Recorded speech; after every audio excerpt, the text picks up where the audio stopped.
Welcome back to BeerFormers. Hi, everybody. We're still doing this because we're having a blast. It's really fun. And I'd like to thank two people. Oh, absolutely. Alicia and Katie, our 449th, 150th subscribers. You guys rock. You guys are awesome. You're the Thanks best. for supporting us. We're up to 150 subscribers. Woohoo! Boom! Yeah. So please keep sharing, subscribing, all that stuff, that helps us keep the channel going. We're going to keep doing this as long as we're having fun, no matter what. because we're doing it for fun. We're not making any money off off of this. We're not making any money off this. We're just doing it for our own enjoyment and yours. We're here to talk about Transformers. We're here to talk about adult beverages. Beer. Yeah. Or liquor. We've done one liquor, mostly beer. But, we're not here to discriminate. We're here to talk about Transformers and beer. And pump you up. Yeah. My shirt tonight, in case you can't read it all, is from Steel Panther, so it's not a political statement. In case you see "Death to All," but something on there, I wonder what it says. "Death to All but Metal" from Steel Panther. Death to All but Metal. Yeah. So, all right. So for our 14th episode, we're going to talk about the Headmasters a little bit. Yes. Okay. So the Headmasters were a line of toys by Hasbro and Takara that came out about '87, and they went through '88, a couple of years there. And this is when they were starting to get a little gimmicky, okay? It wasn't just enough for them to be like a robot turned into a car or a jet or a tank or right, because they were worried about making that sweet money. They were trying to keep it fresh, and they were trying all sorts of different things that might get to work. And this is the Headmasters were a concept that were different depending on whether or not you're in America/Europe or Japan. Okay. So real quickly, without belaboring it too long, in America, the idea was, if you got the Transformers comic book or watched the American Transformers cartoon, were that the Transformers interacted with some aliens from the planet called Nebulos. And for whatever reason, depending on which comic book or whatever you read, it became necessary for certain members of the Transformers to remove their heads, the Nebulans, who were just regular aliens, by the way, to bioengineer their bodies to become a robot cyborg, I guess. I'm just like, what's going on to then here? become their head. In which case, then the Transformer and the Nebulan both kind of shared the consciousness. So it was kind of like two heads are better than one. So one can focus on one thing. That's the other true, can but why focus on... Nebulon? Why not Mars? I don't know. Why not Venus? They didn't want to be somewhere in our solar system where we knew there wasn't life. So they made up a planet. Okay, in Japan, however, their take on things was that the Headmasters were a race of Transformers who happened to automatically they moved away from Cybertron during the war, and they were of small stature. So in order to be able to interact with, compete, help fight, they were the size of humans. Oh, 6 feet tall. In order to be able to compete and help out the larger Transformers with their war, they transformed their bodies to become heads that could then plug into larger bodies that were more on scale with the rest. How big were those bodies? Well, the regular Transformer scale. So if you imagine a car turning into a robot, it's going to be 10, 15 feet tall or whatever. All right. Like that, right? Okay. So it basically, again, Japan, the Headmaster was the robot, just, turned into a head to make the bigger robot move around. In America, it was an alien who merged their consciousness with the robot so there could be two heads are better than one type of thing. I know it's difficult. Why did we do that? Why two different storylines? Yeah, I guess one group or the other thought the other storyline wouldn't work for their market, so is my guess. You don't have any other idea? I've not heard anything specific about why they went different ways. But should I even worry about that? No, I shouldn't worry about it. Okay, then. But it did mean for the cartoon that in America, season 4 was a 3-episode season called The Rebirth, where they introduced the Headmasters and the Transformers War basically ends. Because it's very important that they sell these toys. Right. In Japan, they didn't do the 3-episode season called The Rebirth. They did a whole other season of 50-something episodes called The Headmasters. Right, and then a theme song. And it went, Head on.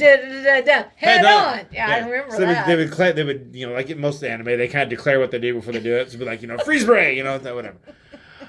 So that was the big difference. Not in the United States. So now let's talk about the specific toy tonight. All right. So tonight we focused on the United States in this aspect. We can do whatever we want. Oh, okay. We'll probably do the United States. Okay. Because we're in America. I am going to settle back and I'm going to listen to you. But the Headmasters then led to the Pretenders and Power Masters and Super God Master Force, and then they had the final season of Victory. We've touched on all these in previous episodes. Yes, we have. But our toy tonight is the largest. Not only Headmaster, but the largest Transformers toy ever made up until 2016 when they made one slightly larger, but it happened to be the exact same character. Okay, this is pretty cool. And our character tonight is Fortress Maximus. So get a load of this guy. I remember when you found this guy. It's the size of a toddler. It's the size of a toddler. Almost 2 foot tall. Literally. The one they made in 2016 was maybe like 2 inches at the most taller than this one, and that holds the record for being the tallest official Transformer it's like still a baby. to this day. This is a walking baby. So you may notice here that as Fortress Maximus stands here, he's again really tall. He doesn't have a head. All right. This version of the Headmasters was a double Headmaster. Most Headmasters, you bought the toy, and it came with a little figure who would fold up and plug in to become the head. Okay? Mine. But those guys were about, yay tall. And I'll go ahead and show you that now. Here's the average size of a Headmaster actual toy themselves, right? So this is a little robot figure that would turn into the head of a larger robot, whether you're from Japan or America, regardless. Okay. This is about maybe 1.5 inches tall, right? So if I were to turn this into into its head mode, which this is what it looks like, and I'll put this on the screen, and plug this in up here, obviously it would be like a T-Rex. It would have a walnut brain. Except for like little bitty head instead of little bitty arms. Yeah. So for Fortress Maximus, this is the only one that did this. It was the double Headmaster. So this little figure here would transform into a head and plug into a slightly larger robot here like this. The head would plug into a head. Yep. And then this would become the head for the larger robot. Yeah. Whoa. So the Decepticons had a large toy like this too for the Decepticon Headmasters. There's Ronan again. But it was like maybe only this tall, so it didn't have to do the double Headmaster thing.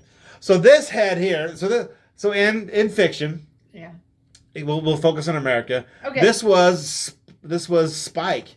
So if you watch the American Transformers cartoon, Spike was inside that? This was the human guy here, right? But he's inside it. No, he's like basically he transformed his body into this. He's got like arms. They did surgery on him so he could fold over in half and put armor plating on him and stuff. But that's what. Spike had surgery. But it gets weirder than that, right? So in the American comic book, which had the much larger run and probably had more of the lore in it, the main character was not Spike, but a guy named Buster. Yes, I remember Buster. So Buster Witwicky. So when they did the live action movies, it was Sam Witwicky. So they kept that name, right? They did. So when it came time to introduce this character, they went ahead and brought Spike, which was a character from the cartoon, into this, and he became the Headmaster. Right? Okay. So Spike was the Headmaster for this. So he would fold over. He got bioengineered, that's what they called it, to be able to flip his body around, have armor pieces on, so he could become a head. So he did not become the head of Fortress Maximus. He became the head of a robot known as Cerebro. Okay, and Cerebro. This is Cerebro. This guy. So this is like a three. And Cerebro is effectively a drone. He didn't have any personality of his own, so effectively it was Spike.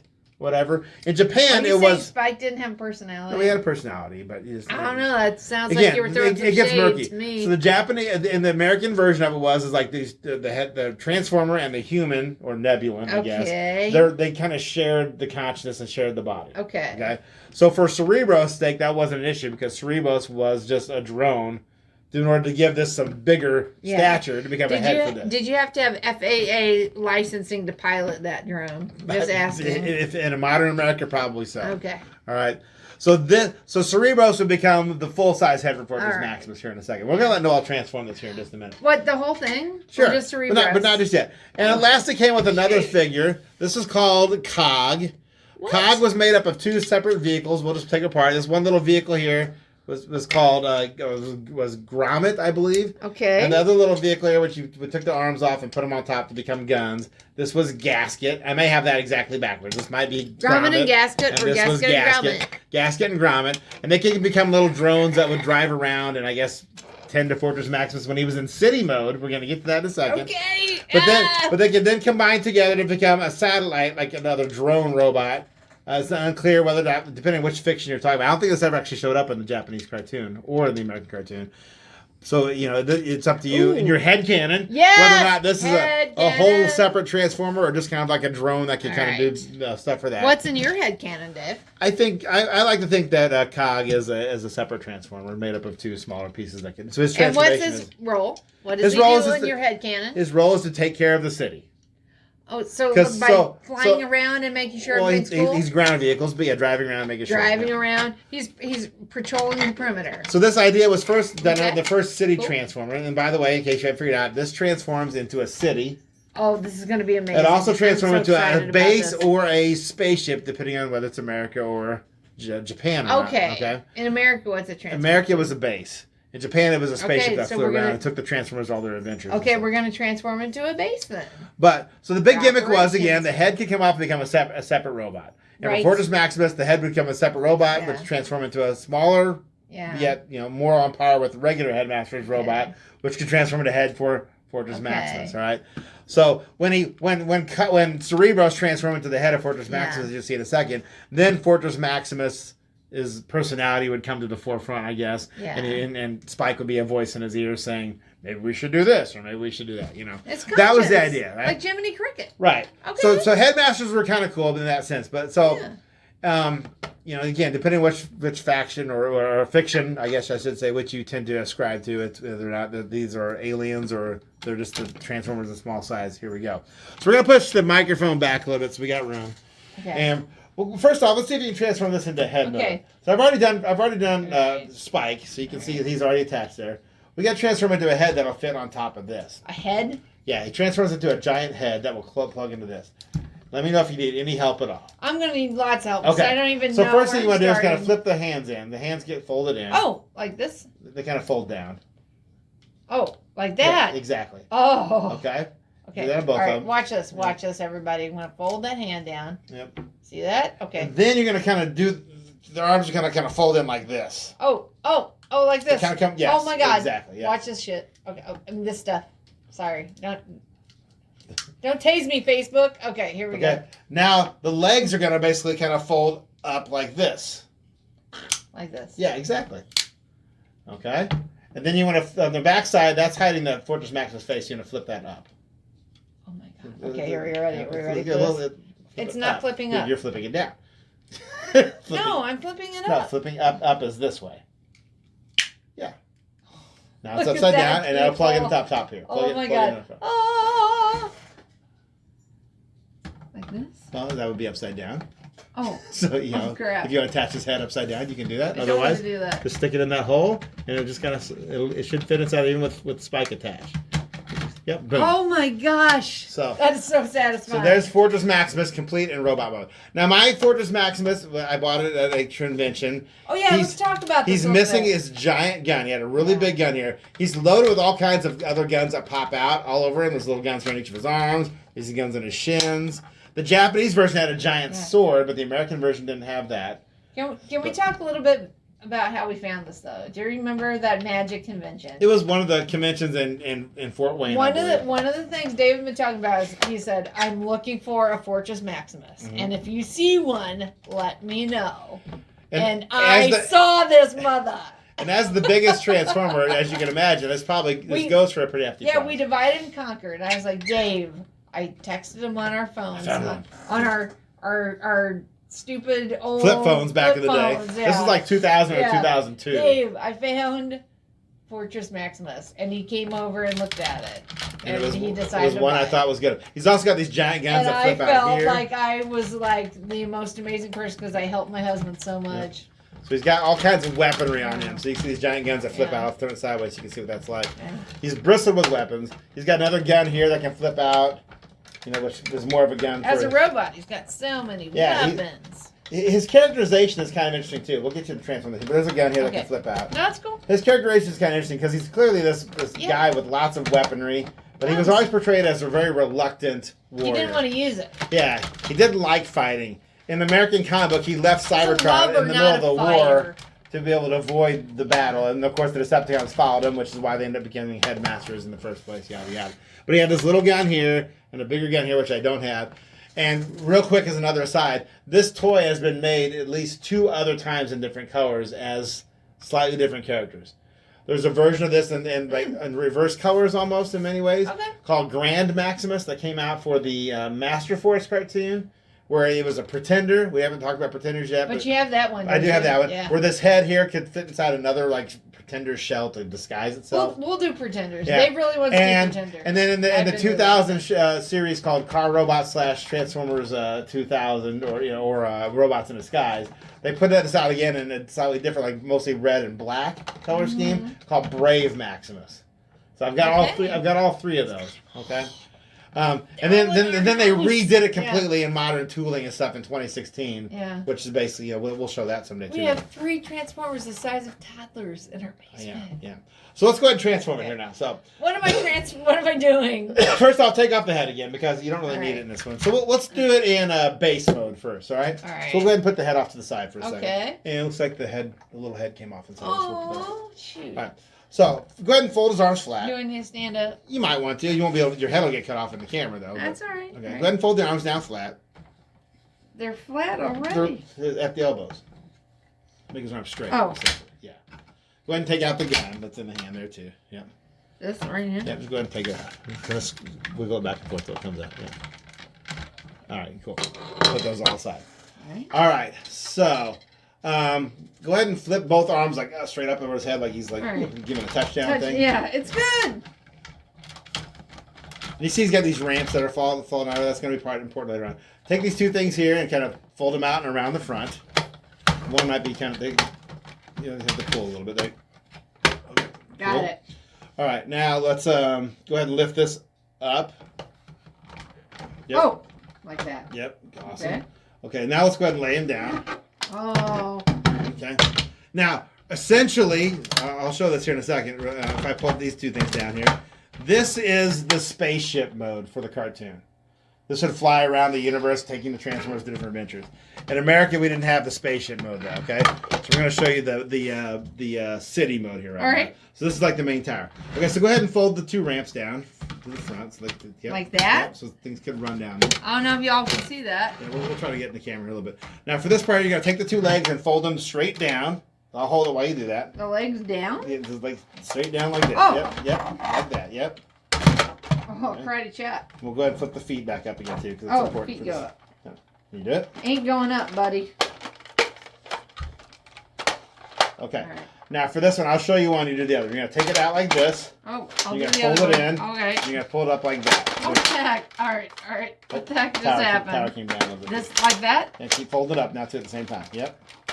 You're getting it. Good job. Wow. Oh no. Don't hit yourself. Okay. Wow. There's a lot going on. This thing can't be sold in America anymore as it is because it doesn't pass what's called the drop test. What's that mean? It weighs a little more than it weighs almost 5 pounds. Holy cow, and if they drop really? it from a certain height, it's not supposed to shatter. And this will tend to shatter now. Oh. And also weighing that much, it also if it falls on a kid, it's probably going to cause some injury. So part of the reason why they had to redo it, it's never been reissued in America as it is, and sometimes they'll reissue it. Do you think kids are a little more bit of a wuss bag than we were? I don't want to say that, but maybe. Oh, no. Okay. We kind of were a little tougher. All right. So last thing is flip this down. Shout out. Flip that down. All right. This right here. This little. Sorry. Yep. Can anybody see me doing that? I don't know. Maybe a little bit. Flip here. out. Flip Okay. out right there. Flip this down here. This is like a set of stairs. Boom. Okay. Well, I'll flip this up on this side just to help you out here. This is like All right. No, this is a team effort. It's a team effort. It's so big, you know. It's barely huge. fitting on We're our making screen. a city. Yep. And the last thing is we got to find a place for Cerebros. So Where does he go? this one's probably too hard to describe. Where does he go? The Cerebros goes right over here. He All right. becomes basically a tower for the city. So this gets turn flipped that down. over so people can see that. Lift it up so they can see the little hole he goes in. Lift it up. He's going to go You in see a a hole? little cavity right here. Right there. So to do this, we put the mask of Okay. Cerebros down again. Yeah. And then we... And did you have to figure that out yourself, or was there that an instruction there was manual? instructions you could look at, especially when I got that Brave Maximus you got for Christmas a few years after. You're welcome, America. This goes in here just like this. Yeah. So, okay. That's a city, huh? And one last thing. Yeah. This gets flipped out. This gets flipped over. I don't know. Maybe it's been a gateway arch. Then maybe over. I'd think it was a city, but okay. I don't so know. this is the city mode. Fine. So it's got ramps so cars could drive down. You know, got another ramp here. I'm missing. There's a piece that would have came off the bottom here that I'm missing on that one too. You're missing a piece? There's like stairs going up into it here. Wait a second. I'm missing a piece. I'm missing a little bit. Is that one of the things you would print if you got a 3D printer? If that file exists, you can print a replace for it. Absolutely. There's a jail on this side. I'll show it here. So you can put, Dave Transformers says he in wants jail. a 3D printer for Christmas. Thumbs up or thumbs down if I should get him one. What do y'all think? What's going to happen no matter what? So. But let me know in the comments. Should Dave get a 3D printer so he can make parts for his Transformers? So this is the city mode. This is the main thing. So there are several city Transformers. There's Triptychon and Metroplex and Fortress Maximus. Yeah. Scorponok, who is Fortress Maximus. Oh, that thing was huge. Counterpart, the Decepticon I counterpart. do remember getting that for you for Christmas. I was super excited. We could put these guns on the side as extra towers too. Oh yeah. You could have, Gasket and Grommet, be like... Get Gasket and Grommet on there. Whatever. They need to be all... Put one of them over here. Give me one. I want Gasket. Gasket's over here. And Spike can set in the back. There's a spot for him to set, like a cockpit for like... Oh yeah, get him in there. It'd be like the jet. Oh my gosh, that is so cool. Did you guys see that? Look at that. There's an elevator inside. You can turn this wheel here and it would raise things up, and you press a button and it would actually shoot him down this ramp. So many things. It's got lots of play features. It's really cool. Can you shoot something down there? I don't have, because I don't have that piece of the ramp. Turn it around. I want everybody to see this. Look where Spike goes. Show him. Oh. So that didn't make sense to us Americans. Like, why does he have a little thing that faces backwards? But because it was a spaceship, it made sense. Here we go. The things that didn't happen. Watch this. We got this guy. Here we go. Here we go. You can do it. There we go. Ready? Yeah. Ready? I love it. So it's a huge toy. I don't know how much it cost back in '87 it came out, but I bet you it was well more than $100 even then. Oh yeah. In the box, this thing goes for crazy amounts of money. Hundreds if not thousands of dollars. And that is not to brag. It's just a fact of what it is. We were very fortunate. They found this outside of a box. So that's why I didn't have all the pieces, but it's in pretty dang good shape. It's missing only a couple of small pieces. Yeah. It was one of the best. It's got a thing on the sides. It was one of the most exciting things we've ever encountered at a convention. Find this because he wanted it. My Grand Maximus and my Brave Maximus are intact. They got all their pieces. But to find this, it was really exciting. So someday I'll get all the pieces for this one. It was one of our holy grails. So now the American battle station version for this was essentially. I'll show you real quick here, and then we'll go to the beer part. How did you, though? You did great. But you were a good teacher. But the battle station form of this, which is what they advertised in America, was basically this. You just fold this down like this, and I'll show you when I lift it up. It was basically this. This was the battle station. So it's the city mode with the legs splayed out. That's about it. How do you remember that? That's amazing. I got a dumb memory for stuff. No, you got but the Headmasters were cool. They were an interesting idea. Because again, you got the car or helicopter or vehicle mode like that for the smaller ones. The regular ones were much smaller than this one. This is the only one that was giant like this. Okay. Then you got the little robot figure that became the head.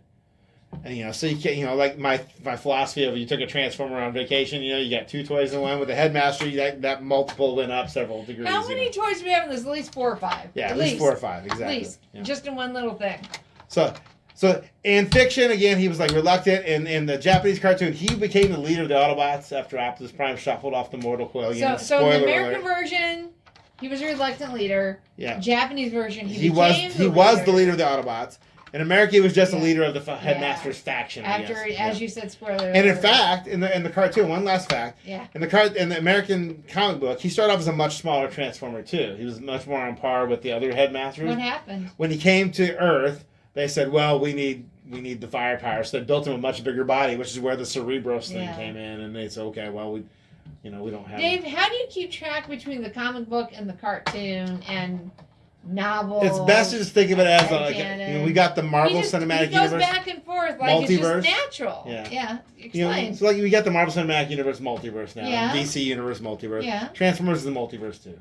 So keeping it all straight is just one of my dumb. Because now there's movies. My stupid human trick that I can keep it all straight. It's pretty amazing. Yeah. He just talks like it's a natural, normal thing. But this is really cool. Now I'm not sure many people had this as kids because it was kind of pricey. You probably were a rich kid if you had a Fortress Maximus back in the '80s. Yeah. I never knew anyone in the '80s who owned this toy. Yeah. Dave certainly didn't have it. No, I didn't have it. Something we found again at a convention, and Dave had saved up his money. Yeah, that's how I did. He had a little nest egg that he was going to the convention. He's like, "This is how much I have to spend. This is what I want to find. This is what I'm willing to pay for it." Exactly. And we were like, boom, and I got lucky one year. Yeah. Right before, this is like 2000, 2002, something like that. So, several years before the live action movie hit, which has really kind of made Transformers skyrocket in popularity. So it was about 2007 and beyond that vintage toys really started shooting up in terms of price. So I got lucky and able to find this before that happened. So cool, though. But that's Fortress Maximus, the largest transformer ever made. That record still holds true even with the modern Fortress Maximus. And he was a Headmaster, which was the transformer that his head could come off and become another robot. There's Target Masters, which the gun becomes a robot. Yeah. We'll talk about that someday too. Maybe next episode, maybe we'll do the Pretender, which is a whole other thing we haven't done. Well, let's celebrate with a beer. Okay.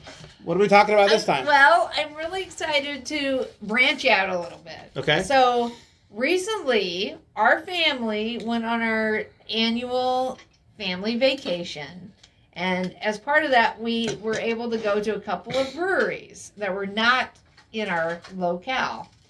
So we're going to start, we want to feature a couple of those breweries. And we're going to start with the first one that we went to, which was Shorline Brewery. And we're going to do a beer from Shoreline Brewery. And it's in Michigan City, Indiana. Yes. And so I'm going to go grab the beer, and then we're going to tell you a couple of facts. I'll tell you what we did. So for we typically take a vacation every summer, and we go somewhere that we haven't gone before for the most part.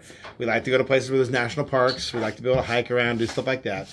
And so this year we went several places. We went to Indiana Dunes National Park in northern Indiana on Lake Michigan. Scratch off another national park. We went to Mackinac Island, which we have another brewery that we're going to talk about in a future episode that we went to on Mackinac Island. Yeah. And then we went to Cedar Point Amusement Park because our youngest daughter is a roller coaster aficionado. That's what she wanted to do for her high school graduation. So we celebrated her high school graduation. That was our trip this year, is going 3 different places. But this brewery went to Shoreline was recommended to us by a friend, and Noelle's going to tell you a little more about it. Right my best friend Gretchen, who is also a beer fan. And a BeerFormers fan. Yes. And yeah, thank you, Gretchen, for subscribing. But anyway, let's tell you a little bit. I got some little facts down here. So the beer we're trying tonight is called Curse the Goat, real quick. Yeah, so we'd spent the day at Indiana Dunes National Park. We'd swam in Lake Michigan. We'd spent the day at West Beach. Our kids loved hanging out there. Dave and I did the 3 Dunes Challenge in 40 minutes. We crushed it. 1.5 miles going up these steep, sand-covered dunes. So when it was over, we came back and we got all cleaned up, and then we were ready to go out to have some dinner. So we went to Shoreline Brewery. As Dave said, it's located in Michigan City, Indiana, which is right close to the border of Michigan.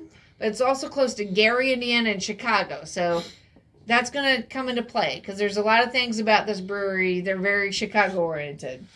So here's a couple of facts. Shoreline Brewery, they have been serving handcrafted beers at the edge of Lake Michigan since they opened in August of 2005. So that's a long time. They are family-owned, and they are independently run by their original founder and head brewer. His name is Sam Strapek. So sorry if I mispronounced any of that, but I'm reading it directly from the website. They have 18 beers on tap at all times. We were very fortunate to be able to try flight of. They recommend a flight so you get to try all the different kinds. But we also had some full pints of a couple. Mm-hmm. I would say we got there early enough where we weren't able to sit right away, so we just went to the bar and had a couple full beers. But in terms of their styles, it's all over the map. They have German styles. They have IPAs. They have pale ales. They have a Mexican lager. Mm-hmm. They even have a steam beer. They have stouts. They have barley wines. And then they had my favorite, which is called Beltane, which is a Scottish ale. Mm-hmm. And it has won awards, and I can see why, because it was absolutely delicious. And they also have a series of beers that have been aged 2 years in either bourbon casks or red wine barrels. They call those their barrel-aged series. Like I said, we tried absolutely all of them. I know you had a Stellar Blue, which is a blueberry ale, and I had another one called a Sumnug, which is an American IPA, which is a number of different hops and varieties. They have seating indoors and outdoors. They're kid-friendly and dog-friendly. And right next to a nuclear power plant, which is pretty cool, too. Yeah, which is... One of their slogans is, don't drink the water, drink the beer. And they have the cooling tower of a nuclear power plant. Which is maybe a mile away, maybe a little bit less than, but it's right there looming over you, so it's kind of funny. And the final thing I will say before we try this beer is, not only were the beers great and the atmosphere was great, I mean, we ate outside, but you can also eat indoors. And if you sit outdoors, they have this really large a stage for outdoor music, Yeah, and they there were wasn't just any playing starting while we were there, but no, they were starting to play when we left, but the Yeah. place was jam packed. I mean, it was full of people. There's also a little beer district in that area. We didn't get a chance to go anywhere than the Shoreline, but there was lots of other places nearby that we could have gone to. Crazy. Yeah, there were. They had an outdoor festival going on. We don't know what other breweries were down there, but there's a number of others. So if you go down to Shoreline, you like beer, you're going to find other breweries. Michigan City, Indiana. Michigan City, Indiana. Right. The food's amazing, though. That's what so that's what I was going to talk about. I think that's what blew us away the most is we like to have the food when we go to these brew pubs. This was some of the best food we've ever had in one of these places. Okay, I wrote down some of these things that we had. We had, for an appetizer, fried dill pickles that came with a sriracha and ranch chips, dressing. But whole spears. Yeah. Then something called cacoli, which I'm just going to read this to you because it blew our mind. It was stracciatella cheese stuffed fried dough it was enrobed in Euro cream cheese and Fiorucci prosciutto. So prosciutto meat was on the outside. And it was finished with truffled orange blossom honey and rosemary. Yeah. So imagine these pieces bundle, of cheese with prosciutto it was like and herbs. charcuterie all in one bite. Oh my God. Is that a fair way to describe it? Yeah. So Imagine a charcuterie tray, but everything was bundled up where you just had bites. Almost like sushi, I guess. In many ways. Oh my God, it was so good. So we really had good. that as an appetizer. Then he had a Grecian lamb burger. Yeah, it was a lamb hamburger. I had a Hoosier pork tenderloin, and the bun was this big, and the tenderloin was like this big. And I was eating that back at our hotel that night. Yeah. One of our daughters had chicken and Cajun andouille sausage gumbo. She ate the whole dang thing. Our other daughter had a margarita pizza, just your basil and mozzarella and Roma tomatoes. But she loved it, and we were still eating that the next day in the car. Took a lot of food home. So a lot of food with us. Anyway, we loved it. We loved their food. We loved their beer. We just had a great time. It was a great way to end the day after lots of long hikes and lots of swimming in Lake Michigan. We know for sure you can bring home their beer in bottles because we brought it home. They have this great store where you can get, they have T-shirts, hats, all kinds of stickers, swag. magnets, you name it, yeah. I am not They have bigger sure. size bottles of like specialty things, like aged barrel. Yeah, that's their aged barrel series. What I'm not clear on is if you can get it anywhere else. I couldn't. Yeah, we didn't have time to go shopping. Well, and I couldn't track that from their website. So if you live in Indiana or Michigan and you've seen it on tap anywhere, or you can get it somewhere else, let us know in the comments. Otherwise, I think you got to go to the brewery to get it. But we took some home. We didn't actually get to try this one while we were there, did we? No, and this is a fan favorite. According to their website, it's called Curse the Goat, and I'm going to read you about it. And I'm sure it's about the Cubs, I'm guessing, right? Yeah, it totally is. Okay, so they're Chicago area, so they're Cubs fans. I'm so glad I didn't wear my Cardinals hat there. I might have got killed. But anyway, it says on their website, this is a Dopplebock, okay? It is brewed in celebration of the end of the 108-year curse. They're talking about the Cubs Curse World of the Series Goat, curse, yeah. They say if you believe in such things. This strong and hearty, and our brother-in-law John does. Cheers to you, John. This strong and hearty lager is tapped each year for Major League Baseball opening day, which also I am down with. Yeah. I love me some Major League Baseball, my favorite sport. So anyway, we're going to try this Dopplebock. So it's kind of almost an amber. So we brought this back from Michigan City, from Shorline Brewery. Yeah, it's very amber in color. Thick. Not very... All right, cheers. Cheers. Let's see how it smells. Oh, it smells good. It smells good. Sweet, but not like... Oh. That's rich. So much flavor. That's got some alcohol in it, too. What is the alcohol in this one? So much flavor. I don't know. It tastes like it might be on the high side of things. Let's see.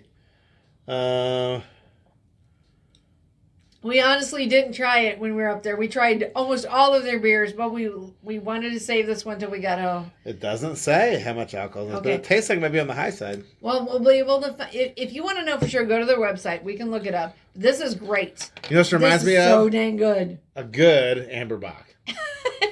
And Amberbock, as far as InBev beers go, is not bad. Yeah. This is better. This is like a really good Amberbock. Well, we loved all their beers when we tried them. I really love their Scottish ale. That Beltane Scottish ale is very good. This is absolutely wonderful. Yeah. Their food is amazing. If you're anywhere near Michigan City or Indiana, if you go to Indiana Dunes National Park, go to Shoreline Brewery. Yeah. It was worth it. Yeah, you'll enjoy the food. You'll enjoy the beer. It's like, what was it, like 10 miles east of the park? Yeah, it wasn't very far at all. It was a nothing drive right off the internet. You'll enjoy the view of the cooling tower. Your power you can sort of see the lake in the distance, but it wasn't right on the road. But if you go to Indiana Dunes, you'll get to go to the lake. Yeah, absolutely. So, do the 3 Dunes challenge. This was very good. Very good. I like this. This is my first time trying this. This is really good. I know. This is great. So we saved it. So good job picking out a good beer and a good place to go for vacation. And again, thank you, baby doll. Go to Shoreline if you get a chance for your Michigan City, anywhere near Indiana Dunes. If you'd like to learn more about our Transformer today or any other Transformers, let us know. If you'd like to see us do a beer or a spirit, let us know. Yep. As far as YouTube goes, you know the drill. Hit all those buttons. Yeah. Like, share, subscribe. Yeah. Keep us going. 151. 151. Tell your friends about it. Yeah. We need more hits. We're not trying to make money on this, but no. But if that would happen, are we going to turn it down?